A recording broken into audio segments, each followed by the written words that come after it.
Chief Evelyn Okonji was not the kind of woman people forgot in a hurry. The moment her car pulled into a compound, gatemen straightened their backs. The moment her heels touched the floor of any office, conversations dropped to whispers. Some people respected her because of her money. The ones who truly knew her respected her because of what that money had cost her to build. She was the chairwoman of Okonji Logistics and Properties, a company with trucks on every major road from Lagos to Onitsha, warehouses along the Apapa corridor, and estates rising in 3 states. People who only read about her in business magazines assumed she had inherited everything. They were wrong. She had built most of it with her own hands, her own sleepless nights, and her own tears that nobody saw. Her husband, engineer Okonji, had died when their only son was still in primary school. The accident had taken him in one afternoon, and it had nearly taken her sanity in the months after. People whispered that the business would not survive a widow. Competitors began circling like vultures around fresh meat, certain that Evelyn would sell out within the year. She did not sell. She cried at night alone, with the door locked so her son would not see. Then she woke up every morning, wore her best wrapper, and walked into boardrooms full of men who expected her to fail. She signed contracts they thought she couldn't read. She negotiated with bank managers who tried to intimidate her with grammar. She fired staff who tried to steal from a grieving widow, and she promoted the ones who stayed loyal when there was nothing to gain from loyalty. Slowly, brick by brick, deal by deal, the company that her husband started in 2 rented warehouses became an empire with her name stitched into its foundation. But for all her houses, her cars, and her numbers in the bank, Evelyn's greatest treasure was not written on any balance sheet. It was her only son, Daniel. Daniel had been in Canada for 6 years, first finishing his degree, then working briefly at a logistics firm in Toronto to understand the business from outside his mother's shadow. He was tall, soft-spoken, sharp-eyed, and carried himself with a calmness that made people trust him quickly. Evelyn spoke about him to anyone who would listen, but she had never spoiled him. She always said the same thing to him as a boy: money will buy you a soft bed, but it cannot buy you a clean name. That Monday morning, Evelyn sat behind her wide mahogany desk on the 14th floor, going through quarterly reports. Her personal assistant, Patience, stood beside her with a leather folder pressed to her chest. Patience was a soft-spoken woman in her late 40s who had worked for Evelyn for almost 11 years and had buried enough secrets to write a book she would never publish. "Madam, this is the report from finance," Patience said, placing the folder gently on the desk. "Thank you, Patience." Evelyn did not look up immediately. "Daniel is coming home this week." "That is wonderful news, Ma. You must be counting the days." "I am counting them, yes." Evelyn finally lifted her eyes. "But I am also thinking of something else." "What is on your mind, Ma?" "My son is a man now, Patience. Soon he will start taking real responsibility in this company, but before all that, I want him settled. I want him married to someone who will not destroy what I built." "A good wife changes a man's whole life, Ma. That is the truth." "That is exactly the problem. These days it is hard to know who is genuinely good and who is only performing goodness for an audience. Many women will like Daniel because of my name. Some will like him because of the company logo. Some will like the idea of riding in his car more than they like him." Patience nodded slowly, choosing her words. "That is very true, Ma. I don't want a woman who will marry my son and bring quiet wahala into his life. I want someone with a clean heart, someone who can stand beside him in hard seasons, not just smile beside him for photographs." "Ma, have you already started looking at someone?" "I have been quietly observing 3 young women in this company for months." Evelyn folded her hands. "Funk, Tamar, and Blessing." Patience let the 3 names settle in the room. Funk worked in the accounts unit on the 9th floor. She was not the loudest voice in any meeting. She arrived early, completed her tasks without drama, greeted the security men by name, and generally kept to herself in a way that made people forget she was even in the room. Tamara worked in brand and marketing. She was striking, sharp-tongued when she needed to be, and confident in a way that made clients remember her after one meeting. She knew exactly how to dress for a boardroom and exactly how to make herself the center of any conversation. Blessing worked in the administration unit, 2 floors below Evelyn's office. She was soft-spoken around senior staff, always careful with her tone whenever someone above her rank was nearby. Evelyn had watched all 3 for months from a careful distance, but she also knew, better than most, that what people displayed in daylight was not always what lived in their hearts. "I don't want to force Daniel's hand," she continued. "His life is his own, and he must choose for himself, but I want to arrange the ground before he arrives. I will speak to each of them myself." "Should I call Funk first, Ma?" "Yes, tell her I want to see her." A few minutes later, there was a soft knock and Funk entered, smoothing her blouse before she sat. "Good morning, Ma." "Good morning, Funk. Sit down, you are not in trouble." "Thank you, Ma." She sat carefully, hands folded in her lap, eyes attentive but not anxious. Evelyn studied her for a moment, pleased that the young woman did not try too hard to appear comfortable, nor did she shrink with false humility. She simply waited. "I called you here because I have something important to discuss. My only son, Daniel, will be returning from Canada this week." "That is wonderful news, Ma. Congratulations. You must be overjoyed." "I am. A mother who has waited years to have her son fully home again will understand exactly what I am feeling." "God has done it for you, Ma." "Yes, he has." Evelyn leaned forward slightly. "Funk, I have been observing you for some time now." "Me, Ma?" Funk's brow lifted in genuine surprise. "I hope I have not done anything wrong." "On the contrary, I called you here to commend your conduct. You arrive early. You complete your work without unnecessary noise. You do not involve yourself in office politics. And I have noticed something important: you greet people regardless of their rank.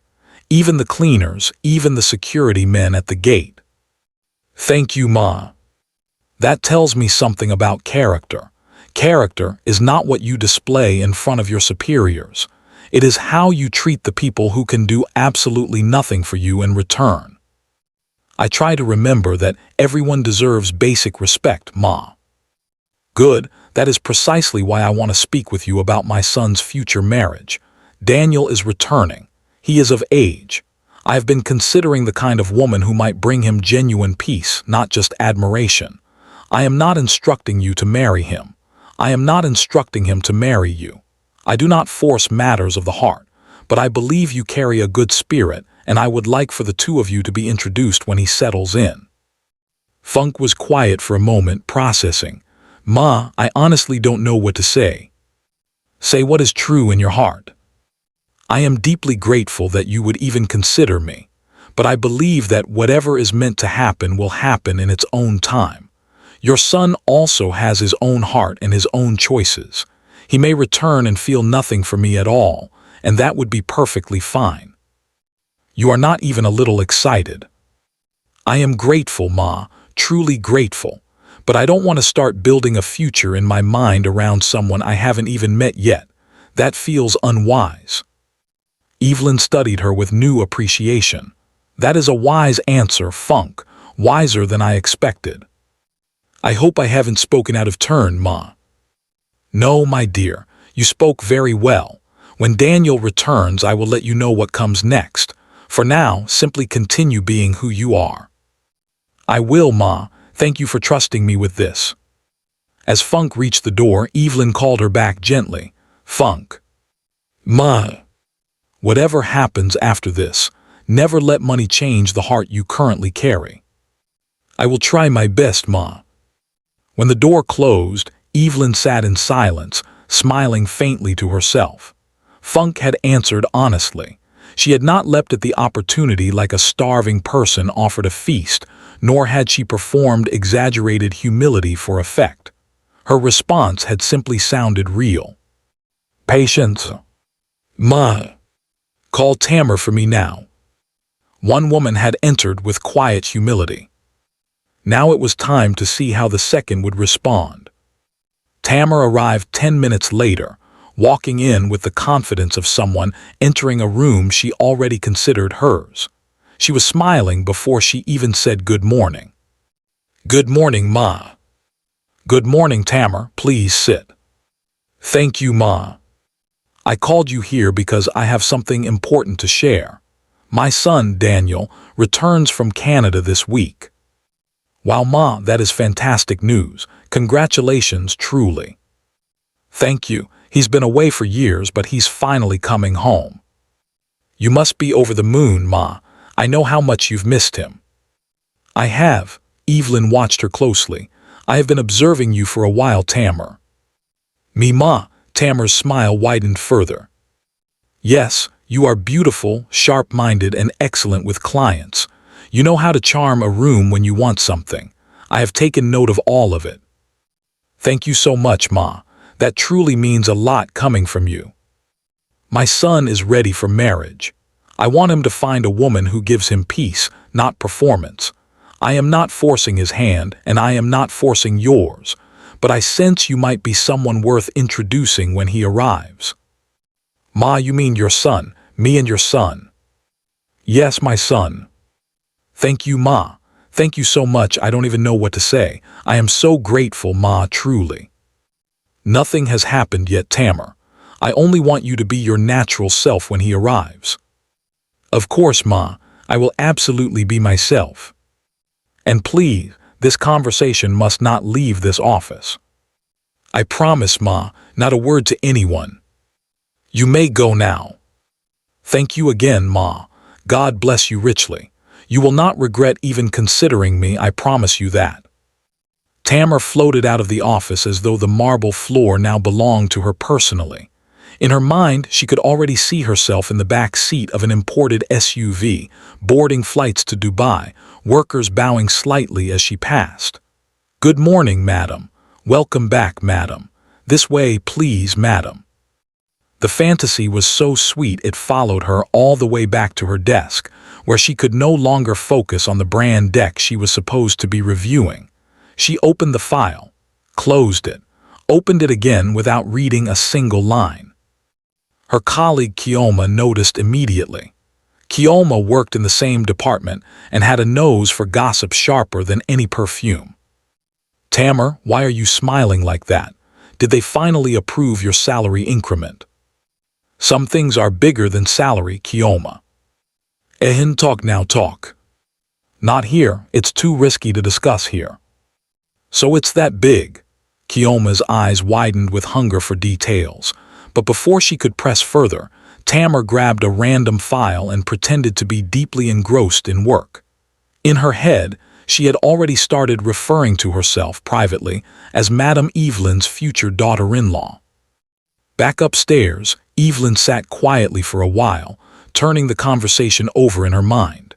Tamar was undeniably sharp and undeniably bold, but Evelyn had caught the hunger in her eyes far too quickly, and hunger like that rarely stayed hidden for long. Patience. Ma. Call Blessing for me. Blessing arrived with her hands folded neatly, sitting with the kind of stillness that looked almost rehearsed.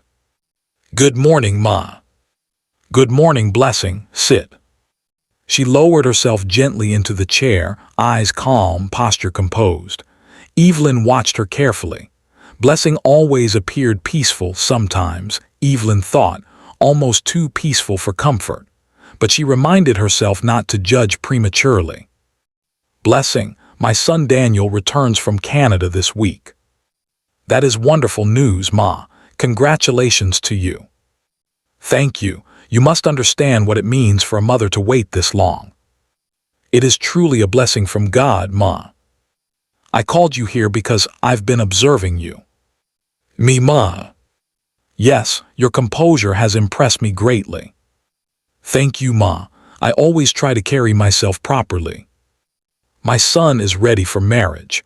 I am not forcing anything on anyone, but I believe you might be one of the women he meets when he settles back in. Ma, I am deeply grateful.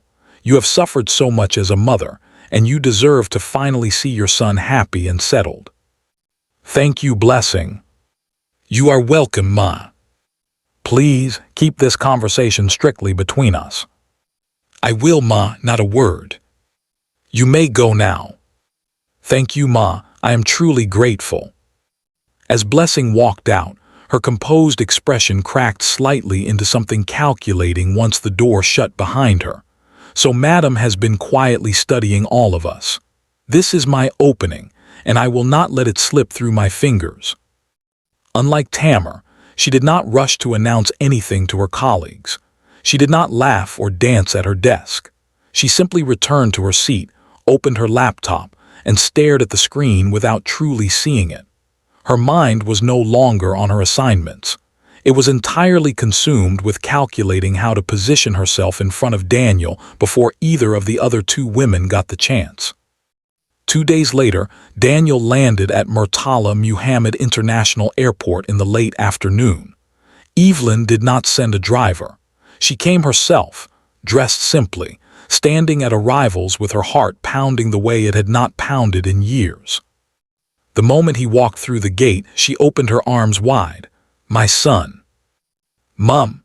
He pulled her into a long embrace, holding on as if to confirm she was truly real and truly there. Daniel was tall and broad-shouldered with the same calm, steady eyes his father once had. His skin was smooth, his haircut neat, and his smile carried a warmth that made him look younger than his years. You're finally home, Evelyn said, stepping back to look at him properly. I told you I'd stop traveling eventually. Hearing it on a phone call is never the same as seeing you standing in front of me. I missed you too, Mum, more than you know. As the driver loaded the luggage and they settled into the car, Evelyn kept stealing glances at him. Daniel finally laughed. Mum, why do you keep staring at me like I'm a stranger? You've changed, my son. You look more and more like your father. His father's memory still lingered between them, years after his death. Some days it was a gentle warmth.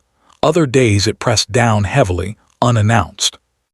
That evening, after Daniel had eaten and rested, Evelyn joined him in the sitting room, having waited for exactly the right moment to speak. Daniel noticed the look on her face instantly. Mum, you have something serious to say. I can always tell. You know me too well, my son. You've had that look since this evening. It concerns your future. That sounds dangerous already. It is not dangerous, it is important. All right, I'm listening. You're home now, and soon I want you fully active in the company, learning the operations from the inside. That part I expected. There is something else. Marriage, Daniel exhaled. Mum, I just landed. At least let me catch my breath first. You can breathe and listen at the same time. Mothers, I swear, always thinking 3 steps ahead. That is exactly what mothers do. So tell me, you've already begun arranging my marriage before I've even unpacked my suitcase. I am not arranging it. I am only guiding the process. Guiding it with names already selected, I'm sure. 3 names, actually. 3, Daniel raised an eyebrow. Mum, am I choosing a wife or sitting an entrance examination? Don't be dramatic. I only want you to meet them. All 3 work within the company. Tamar is confident, sharp, and beautiful. Blessing is composed and respectful. Funk is gentle, humble, and hardworking. High praise across the board. My son, I will not be here forever. Mum, please don't talk like that. I am simply being honest about life, Daniel. I understand, Mum. Good, I am not saying death is coming for me tomorrow, but life has taught me to prepare. When my time eventually comes, I want you to already have someone solid beside you, not someone who only enjoys spending what you have. I understand completely, Mum. I have money, Daniel, but money has never once warmed a cold, lonely house. Money cannot manufacture peace inside a marriage. I want a woman who genuinely loves you, who will advise you honestly, and who treats people around her with basic decency. That makes sense to me. I don't care if she's the most stunning woman in all of Lagos. If her heart isn't good, she will eventually bring nothing but trouble into your life. I understand, Mum, truly. Mum, can I propose something? Go on. If I approach these 3 women as your son, the heir, the one with the company name attached to him, they will never show me who they really are. Everyone performs for money, Mum. Everyone. What exactly are you proposing? I don't want to walk into this company as the chairwoman's son. Not yet. I want to walk in as someone nobody respects, someone invisible. Meaning what exactly? I want to work as a cleaner. Evelyn blinked. A cleaner? You want to carry a mop and bucket through my own company corridors? Yes, Mum. I know exactly how strange it sounds. But hear me out. If these women can treat me with kindness while believing I have absolutely nothing, then I will know their hearts are genuine.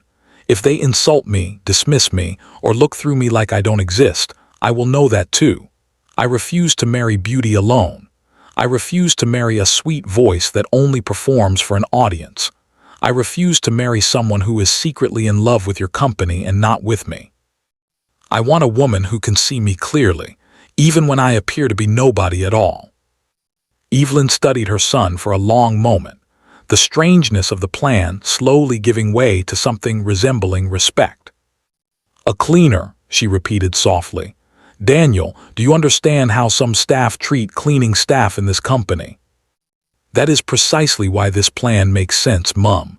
If I walk in as your son, everyone performs. Even the proud ones suddenly remember their manners. But if I walk in as a cleaner, people stop hiding.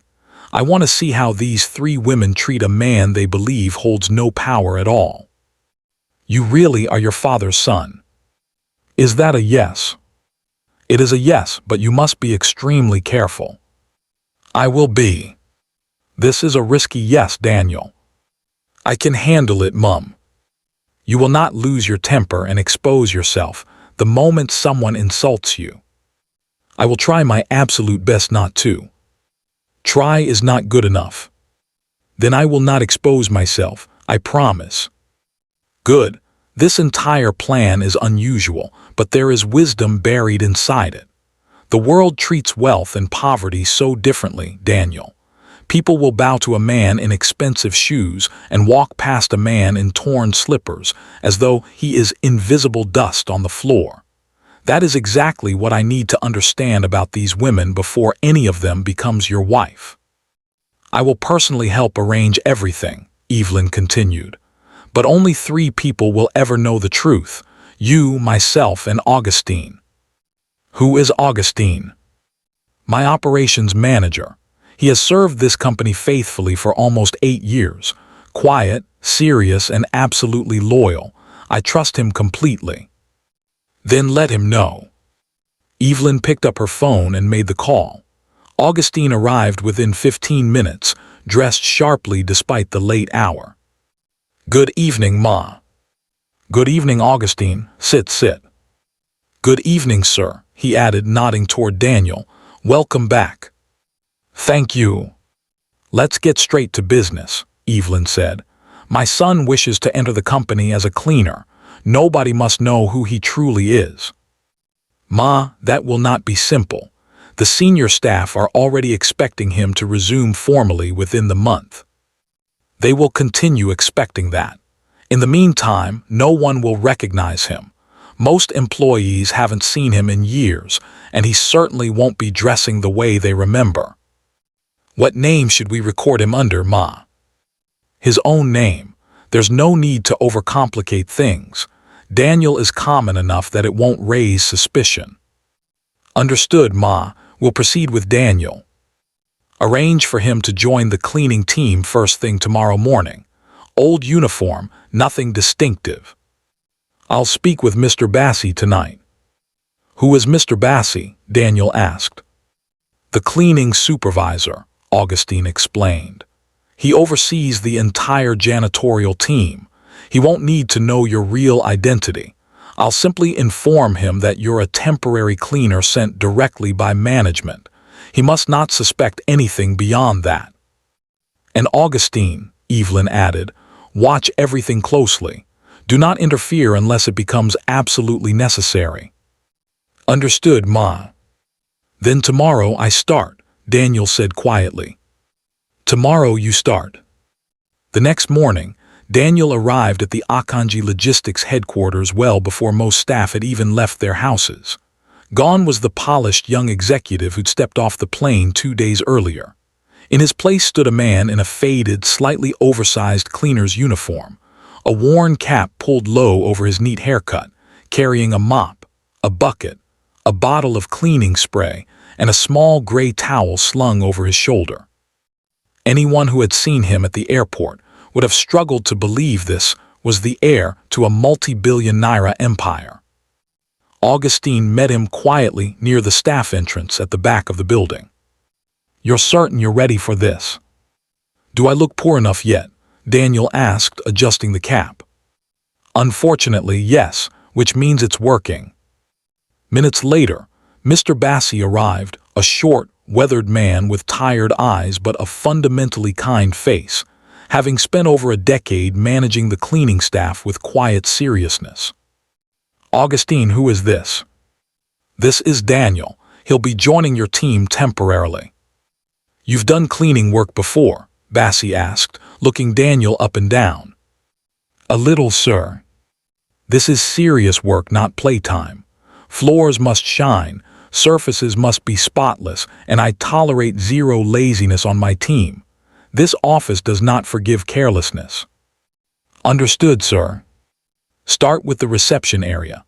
The floor must be cleaned thoroughly before the main rush of staff arrives. Daniel carried his bucket toward the wide, sunlit reception hall. Leather chairs lined one wall, and the front desk sat near the floor-to-ceiling glass entrance. He filled the bucket with water, added detergent, dipped his mop, and began working in long, even strokes. For a while, the space remained quiet. Then, gradually, employees began streaming in. Some walked directly past him without so much as a downward glance. Others simply stepped around the wet patches as though he were a piece of furniture rather than a person. One man finished his bottled water, dropped the empty container carelessly onto the floor Daniel had just cleaned, and continued walking without breaking stride. Daniel stared at the discarded bottle for a long moment. It feels like I don't exist here, he thought, before bending to pick it up and toss it away. Nobody in that lobby had the faintest idea they had just walked past the chairwoman's only son. To them, he was simply a man with a mop. A few minutes later, Funk entered, carrying her handbag and a small lunch flask. She stopped abruptly at the edge of the wet floor. Daniel glanced up. Good morning. Sorry, give me a second. Let me finish this side so you don't ruin your shoes. Good morning, Funk said warmly. Please don't rush on my account. I can wait. I'll just do this corner quickly. Honestly, it's fine. You've already worked hard on it. I don't want to undo your effort. Once the floor had dried sufficiently, Funk stepped carefully across. Thank you for being patient. I should be thanking you, Daniel replied. Work is work. If someone has put in the effort to clean a space, the least I can do is not ruin it immediately after. So this is Funk, Daniel thought, watching her disappear down the corridor. A promising first impression.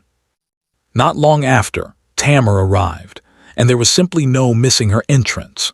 Her heels struck the marble floor with sharp, deliberate clicks, her tailored outfit catching the morning light, her handbag swinging with the rhythm of someone who believed the entire lobby existed to watch her walk through it. Daniel was still finishing one section of the floor. Good morning, Ma. Please be careful, the floor is still a little wet. Excuse me, Tamar stopped, eyebrows raised sharply. Are you implying I can't see a wet floor with my own eyes? No, Ma, I only meant. And you chose this exact moment to mop, right when important people are arriving for work. I was simply following my schedule, Ma. Is this really the appropriate time for you to be mopping where senior staff are passing through? Honestly, some of you people are just lazy and disorganized. You can't even manage simple cleaning work properly. I'm sorry, Ma. Clean it again properly. That is literally your only job here. Daniel stood frozen for a brief moment, his grip tightening involuntarily around the mop handle. He remembered the promise he'd made his mother. Do not expose yourself. Do not react. Simply observe. He bent down, rinsed the mop, and began again, his expression calm but his mind sharpening with clarity. Tamar had revealed something important about herself within the first 5 minutes of their interaction, without even realizing she'd been tested at all. She had looked at him and seen nothing worth basic courtesy. Later that same morning, Daniel moved to the administrative hallway, wiping down the glass partition near the records office. Blessing emerged from her office holding a stack of files. At first, she walked straight past him as though he were invisible. Then 2 senior managers turned the corner, deep in conversation. Blessing's posture shifted instantly. "You're doing wonderful work," she said brightly, smiling toward Daniel as the managers approached. "Thank you, Ma. It's good to see someone taking their responsibilities seriously," she continued, loud enough for the passing managers to hear. "Very commendable," one of the managers remarked as they walked by. "Not everyone bothers greeting the cleaning staff properly." "Everyone deserves basic respect," Blessing replied sweetly.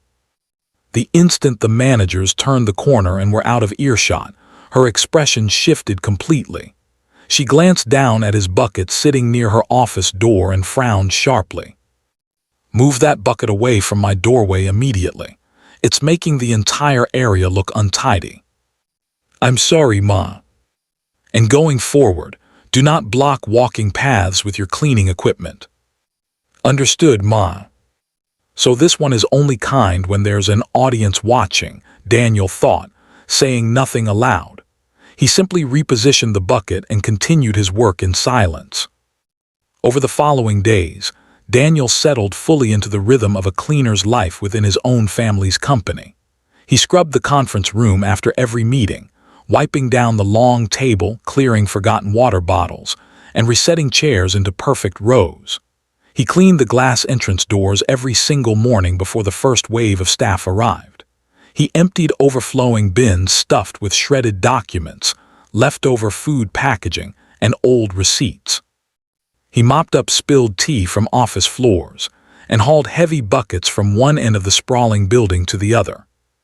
Some employees offered genuine thanks. Most did not bother, because they assumed he was simply hired help with no influence and no memory worth fearing. People spoke freely around him, far too freely.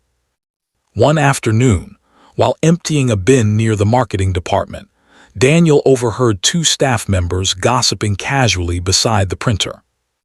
"Tamar is already behaving like she owns this whole place. Leave her alone. Ever since Madame Evelyn personally called her into her office, she's been walking around like she's already wearing a crown. I just hope when the chairwoman's son finally takes over properly, he doesn't come in here trying to change everything we've gotten comfortable with. You and your comfort, behave yourself. You never know who's listening these days." Daniel almost smiled to himself. If only they knew exactly who was standing 3 feet away with a half-filled rubbish bin in his hands. Through all the noise and office politics swirling around him, Funk remained remarkably consistent. Every single morning, without fail, she greeted him by name. "Good morning, Daniel." "Good morning, Ma. I hope the workload isn't too heavy on you today." "It's manageable, Ma. Thank you for asking." "Good. I worry about people sometimes. Thank you for remembering my name, by the way." "Of course. Take care of yourself, Daniel."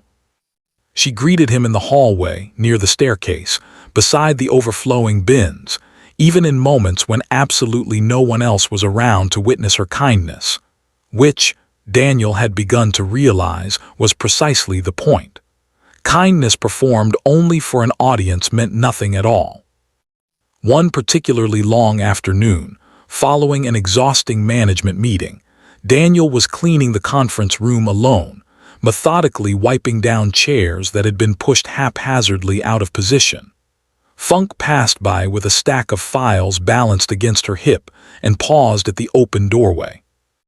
"Daniel, Ma, you look exhausted today." "It's just part of the job, Ma." "Have you eaten anything since this morning?" "I'll eat later." "Later when exactly?" Daniel didn't answer immediately, caught slightly off guard by the genuine concern in her voice. Funk studied him for a long moment, waiting, before eventually turning and continuing down the hallway. Daniel assumed she had simply moved on entirely. He returned to stacking chairs, his mind already drifting toward the long list of remaining tasks for the afternoon. Then, less than 10 minutes later, the conference room door creaked open again. Funk stood there holding a small white nylon bag, slightly out of breath, as though she'd hurried. "Here," she said simply, holding it out toward him. "I bought extra at the canteen downstairs, jollof rice and a piece of chicken. Eat something before you collapse on this job."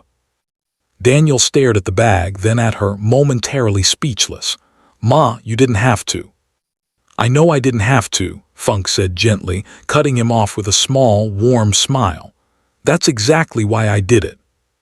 She set the food down on the edge of the long conference table, gave him a quick nod, and walked back out without waiting for further thanks, as though feeding a hungry stranger was simply the most ordinary thing in the world to her. Daniel sat alone in the empty conference room for a long moment afterward, staring at the small nylon bag sitting innocently on the polished table. Something inside his chest had shifted quietly, and he knew, with sudden and complete certainty, exactly who his mother needed to meet properly. That evening, after his shift ended and he'd changed out of the worn uniform, Daniel sat across from his mother in the family sitting room, recounting the events of his first week, piece by piece. The careless bottle, Tamer's sharp tongue, Blessing's two-faced kindness, and finally, the small bag of jollof rice that had somehow meant more to him than any business deal he'd negotiated in Toronto. Evelyn listened without interrupting, her expression unreadable until he finished speaking entirely. "You've already found your answer, haven't you, my son?" "I think I have, Mum, but I want to be completely certain before I say anything to anyone." "Then take the time you need. A decision this important should never be rushed, no matter how clear it appears. There's one more thing I want to do before I reveal myself." "What's that?" "I want to see how she treats me on a day when I have absolutely nothing to offer her in return. Not even the small dignity of being treated like a person worth feeding." Evelyn studied her son's face carefully, recognizing in him the same quiet determination her late husband used to carry into every difficult decision he'd ever made. "Then finish what you started, Daniel, and when you're finally certain, truly certain, bring her to me yourself."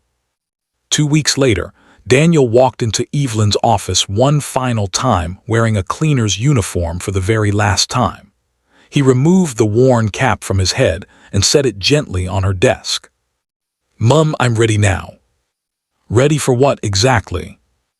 "To stop hiding, and to ask Funk properly, as myself this time, not as a cleaner nobody bothered to notice, but as your son, with my real name attached."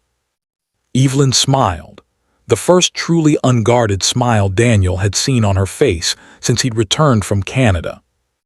"Then let's go meet her together, my son. It's time she finally learned exactly who she'd been so kind to all along." If this story moved you even slightly, don't scroll past without dropping a comment below. Tell us what part touched you the most. Hit that subscribe button and turn on notifications so you never miss the next episode in this story.